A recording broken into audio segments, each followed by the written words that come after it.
ভাবতে অবাক লাগছে, ভাবতে অবাক লাগছে যে আবারও কে বা কাহারা আমার এই মনের মতো ফুল বাগান ঘাড়েতে প্রবেশ করে ফুল ছিঁড়ে করে তছনছ করে দিয়েছে। আমি তো অভিশপ্ত করেছিলাম, আমি তো অভিশপ্ত করেছিলাম যে কাল যেই আমার এই মনের মতো ফুল বাগান ঘাড়েতে প্রবেশ করবে আর ফুল ছিঁড়বে সেই লতাগন্ধি বন্দিত হবে। কিন্তু প্রবেশ করলো ঠিকই, ফুল ছেড়ে তছনছ করলো ঠিকই, কিন্তু বন্দিত হলো না কেন? কেন এই বিশ্বামিত্র মণির ওই অভিশপ্ত আমি বলে গেল?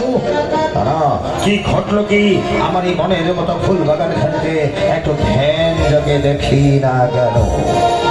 হরিনারায়ণ হরি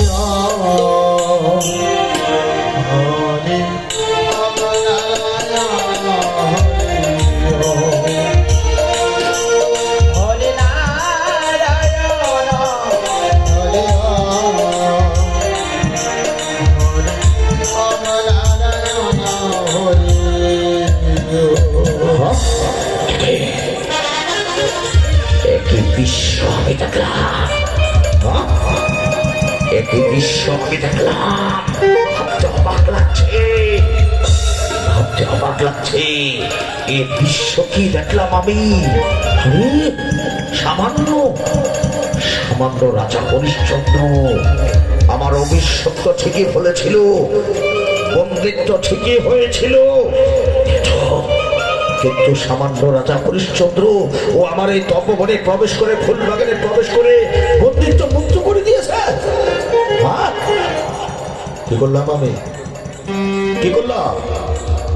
এতদিন এই তপবনে সাধন ভজন ধ্যান ধারণ করে আমি কি করলাম? ওই সামান্য সামান্য রাজা হরিশ্চন্দ্র ও আমার ফুল বাগানে প্রবেশ করে বন্দিত্ব মুক্ত করে দিয়েছে।